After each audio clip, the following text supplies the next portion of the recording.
Assalamualaikum dan salam sejahtera. Nama saya Nur Alia binti Muhammad Zahari. Saya daripada kelas DTP2A. Nama metrik saya 10 DTP20F1020. Kami adalah pelajar daripada Politeknik Seberang Perai Pulau Pinang. Seterusnya. Nama saya Siti Nur Aisyah binti Alias, metrik 10 DTP20F1019 dari kelas DTP2A. Seterusnya. Assalamualaikum warahmatullahi wabarakatuh. Nama saya Nur Zaini binti Sabri dari kelas DTP2A. Metrik 10 DTP2F1009. Seterusnya. Assalamualaikum warahmatullahi wabarakatuh. Nama saya Siti Aina binti Yuzi. Metrik 10 DTP20F1017. Kami dari kelas DTP2A. Hari ini kami buat undangan tentang pencapaian dalam bidang sains dan teknologi zaman dunia. Okey, mari tengok pengenalan yang dahulu. Assalamualaikum, nama saya Nur Alia binti Muhammad Zahari. Saya akan membentangkan tentang pengenalan dan fasa kemajuan. Seperti yang kita tahu, pengenalan adalah pengenalan sebelum bangkitnya ataupun bangunnya kerajaan Turki Uthmaniyah ni.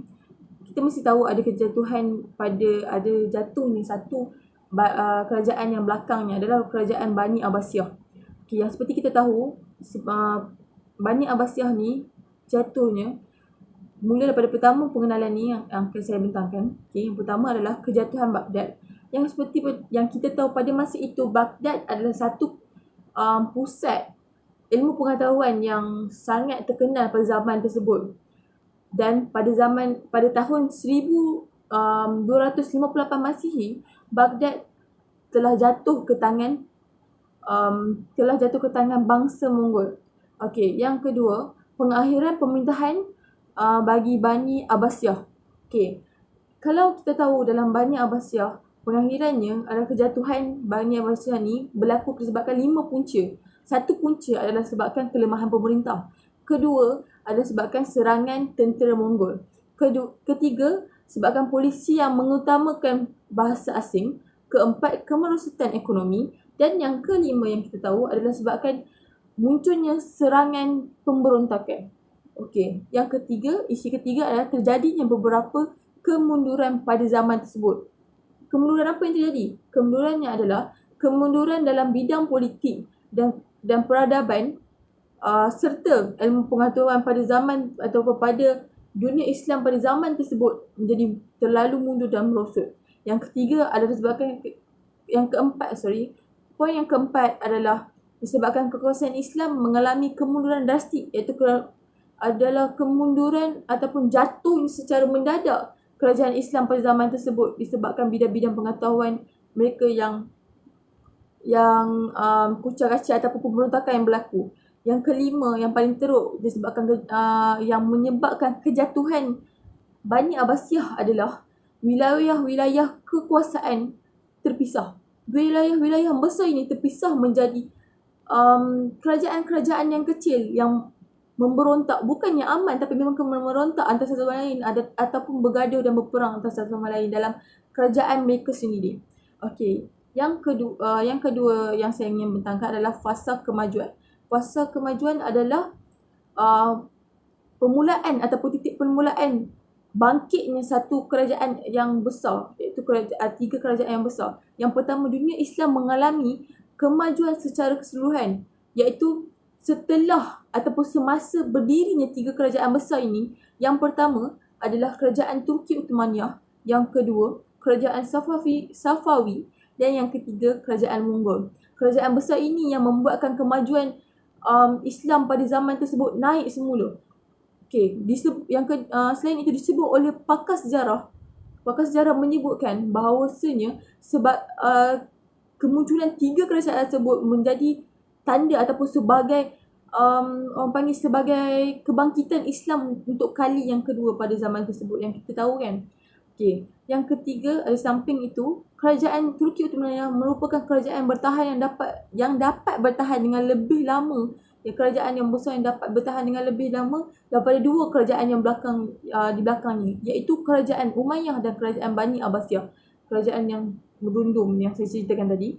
Dan seterusnya kerajaan Turki Uthmaniyah juga telah dianggap sebagai dinasti yang mampu menghimpun kembali umat Islam setelah lama mengalami kemunduran ilmu pengetahuan dan politik serta pemberontakan yang sangat besar sebelum bangkitnya kerajaan Turki Uthmaniyah dan kerajaan-kerajaan besar yang menyebabkan kemajuan dalam Islam ini. Dan yang kelima, yang terakhir sekali, fasa kemajuan sebelum bangkitnya betul-betul Turki Uthmaniyah, kerajaan Turki Uthmaniyah ni ialah kemunculan kerajaan Turki Uthmaniyah ni berjaya menjadikan umat Islam dan menambah hati umat Islam untuk menjadi kuat dan kukuh dalam pelbagai bidang ilmu pengetahuan, politik, peradaban dan sebagainya. Rumusan daripada pembentangan saya adalah pengajaran yang kita dapat dipelajari atau peroleh dari pengenalan fasa kemajuan di atas ialah sebagai rakyat kita perlu memilih pemerintah atau pemimpin yang mempunyai sifat yang berkelayakan seperti berdedikasi, bijak mengatur strategi, adil dan lain-lain. Pemimpin yang kuat dan pandai mengatur strategi pada zaman Bani Turki Uthmaniyah, contohnya Sultan Sulaiman I selepas menaiki tahta pada 1518 Masehi, beliau yang mengetuai beberapa siri ketenteraan di balkon yang dapat menunjukkan beliau adalah seorang yang berani dan mempunyai sifat kepimpinan yang tinggi. Itu dapat mengajar kita pada masa kini bahawa rakyat sekarang perlu memilih pemimpin yang dapat meningkatkan kemajuan negara tak kala menguatkan ataupun mengukuh, mempertahankan negara daripada serangan musuh. Disebabkan itu kerajaan bukan sahaja satu titik tolak ataupun satu tulang belakang untuk rakyat, tapi rakyat adalah tulang belakang untuk pemerintah dalam memajukan negara tersebut. Oleh itu, rakyat perlu menjalankan tanggungjawab mereka untuk mengundi ataupun memilih pemimpin yang betul, adil dan saksama yang seperti saya ceritakan tadi. Saya minta maaf kalau ada salah kata and terima kasih. Sekian, seterusnya. Assalamualaikum. Nama saya Siti Nur Aisyah binti Alias, nombor metrik 10 DTP 12F1019. Okey, hari ini saya akan menerangkan tentang tajuk latar belakang bagi kerajaan Turki Uthmaniyah. Seperti yang anda lihat di skrin, semasa penumbuhan dan perkembangan Empayar Uthmaniyah, ciri ini tidak boleh dipertikaikan lagi, terutama pada zaman pemerintahan Sultan Muhammad Al-Fatih. Ini kerana pada zaman Sultan Muhammad Al-Fatih, ia menjadikan Empayar Uthmaniyah istimewa dalam sejarah ketabadian manusia. Yang kedua, sepanjang kurun ke-16, Empayar Uthmaniyah dia terus berkembang dari segi wilayah dan kekuasaannya dengan mengembangkan kekuasaannya sehingga ke Afrika Utara di barat, daya dan Pasir di timur. Yang ketiga, pada tahun 1514, semasa pertempuran Chaldiran di sebelah timur Anatolia, Tabriz, Turki, tentera Uthmaniyah di bawah pemimpin Sultan Selim I telah memenangi pertempuran dengan menentang tentera Parsi. Ini kerana mereka ingin memastikan wilayahnya terjamin. Okey, yang seterusnya, pada kurun ke-16, kerajaan ini mempunyai tenteranya mempunyai kemahiran bersenjata api dan taktik peperangan di samping kesempurnaan sistem ketenteraan. Tentera Uthmaniyah juga mahir dalam melakukan serangan dan kepungan kerana serangan ini dapat memberi kesan kemusnahan kepada musuh mereka. Okey, dari sini kita boleh lihat ada dua zaman. Zaman pertama telah berlakunya penalukan dan perkembangan kuasa, iaitu bermula pada tahun 1453, iaitu dari segi penawaran Konstantinopel sehingga kemungkatan Sultan Sulaiman Al-Qanuni pada tahun 1566. Okey, pada zaman kedua, kita boleh lihat semasa tutur pentadbiran telah menunjukkan kelemahan dari segi akibat perbuatan kuasa dan rasuah. iaitu berlaku pada tahun 1566 sehingga kegagalan serangan ke atas Mina pada tahun 1683. Okey, selepas kemakatan Sultan Sulaiman Al-Huluni sekitar 1566, kita boleh melihat pemerintah Empayar Uthmaniyah mulai rapuh disebab seringnya berlaku pertukaran khalifah yang mendorong kepada perebutan kuasa di dalam Istana Majlis Syura. Istana Majlis Syura ialah yang dibentuk untuk melantik pewaris tata yang kita lihat secara tidak berfungsi pada zaman itu kerana kita lihat dia lebih memilih pemimpin yang mempunyai kekuatan bukan daripada kelayakan seseorang. Yang terakhir, disebabkan berlakunya pertukaran khalifah, pergolakan ini juga telah membawa kepada penyingkiran Khalifah Abdul Majid II. Khalifah iaitu Khalifah terakhir Empayar Uthmaniyah yang telah digulungkan. Ini menandakan Empayar Uthmaniyah, kerajaan Khalifah terakhir ini, dibubarkan secara rasminya pada 3 Mac 1924 iaitu pada 88 tahun yang lampau. Okey, sekarang kita akan lihat rumusan daripada latar belakang. Jadi, rumusan yang kita boleh buat untuk latar belakang ini ialah kita mesti bijak. Seorang pemimpin itu harus bijak menguruskan pentadbiran selepas berlakunya kemakatan seseorang. Ini kerana jika kita ingin melihat pentadbiran berjaya atau tidak, kita mesti melihat dari segi kelayakan seseorang ataupun kemampuan dan bukannya kita memandang kepada kekuasaan seseorang. Oleh itu, pendapat yang dapat saya huraikan pada masa kini, kita harus bijak memilih pemimpin yang betul dan bukannya melalui pandangan pangkat seseorang. Hal ini kerana kita tidak mahu menjadi seperti zaman Turki Uthmaniyah yang berlakunya perubatan kuasa dan tahta yang tidak memandang langsung kemampuan seseorang. Okey, itu saja daripada saya. Terima kasih dan maaf kalau ada salah silap. Seterusnya. Okay, Assalamualaikum warahmatullahi wabarakatuh. Nama saya Nur Hazwani binti Sabri. Okay, saya akan sambung tentang sistem pendidikan zaman Turki Uthmaniyah. Okay, yang pertama adalah mereka mendirikan madrasah dan masjid pada masa kerajaan Turki Uthmaniyah. Yang kedua, mereka mendirikan perpustakaan yang mengandungi kitab-kitab yang tiada sedikit jumlahnya. Seterusnya, pendidikan awal di kerajaan Turki Uthmaniyah. Mereka menghafal segala matan-matan seperti matan Al-Rumiyah, matan Kharib, matan Alfiyah, matan Sultan dan lain-lain. Peringkat pelajaran di Turki adalah, yang pertama adalah peringkat rendah iaitu selama 5 tahun. Peringkat yang kedua adalah peringkat menengah selama 3 tahun. Yang ketiga adalah peringkat menengah atas selama 3 tahun juga. Peringkat yang terakhir adalah peringkat tinggi iaitu universiti selama 4 tahun. Seterusnya, dasar-dasar pelajaran di zaman Turki Uthmaniyah. Yang pertama adalah bahasa Arab, tafsir, hadis, ilmu bumi, sejarah kebudayaan Islam dan falsafah. Seterusnya, pencapaian dalam bidang ilmu pengetahuan. Yang pertama adalah sistem madrasah, iaitu sistem pendidikan yang paling berpengaruh dalam dunia Islam. Madrasah pertama diasaskan oleh Orhan Ganzi. Sumbangan terpenting Khalifah Uthmaniyah adalah mewujudkan sistem madrasah yang diperopoli oleh Sultan Sulaiman Al-Huluni. Ilmu pengetahuan yang diajar dibahagi kepada 2 kumpulan iaitu Ulul Al-Akhliyah dan Ulul Al-Nazliyah.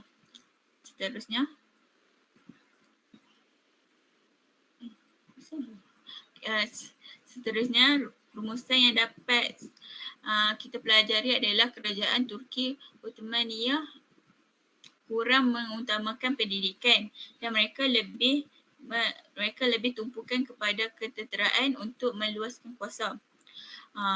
Selain itu, peranan besar oleh Sultan Mahmud II dalam pencapaian dalam pencapaian pendidikan, iaitu dalam perkembangan ilmu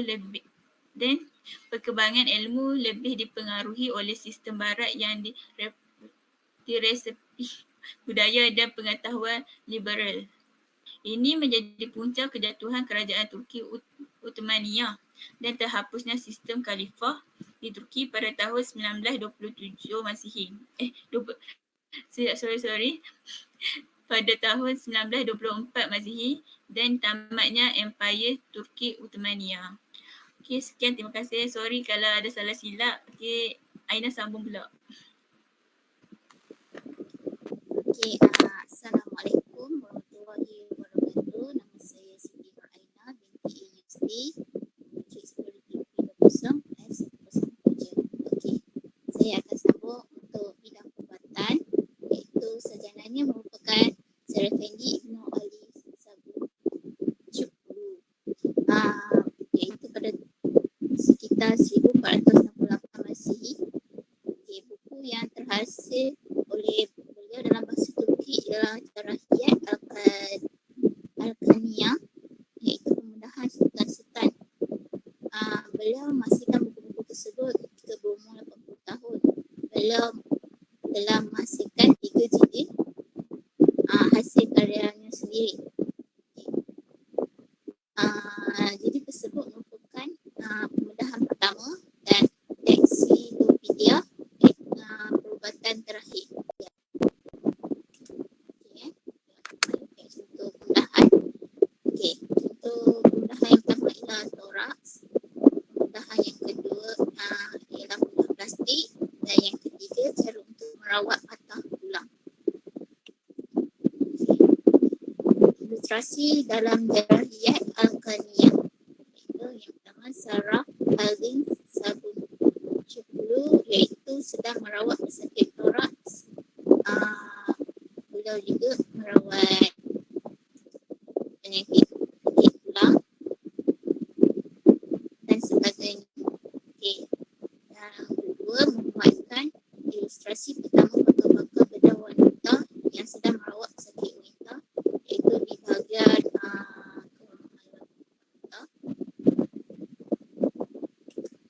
Okey, yang seterusnya karya Jarahiyat Al-Kaniyah tersebut telah dipersembahkan kepada Sultan Muhammad II pada tahun 1456 Masihi. Okey, akhir sekali rumusan yang terdapat ada 3, iaitu perkembangan bidang perubatan amat aktif pada zaman Turki Uthmaniyah seperti zaman-zaman terdahulu, zaman Abbasiyah dan sebagainya, sehingga ke era yang akan mendatang akan masih berurusan. Okay, yang kedua, ini bidang perubatan ini bisa diteruskan kerana pemerintah yang ingin meneruskan bidang perubatan ini dari zaman ke zaman untuk meningkatkan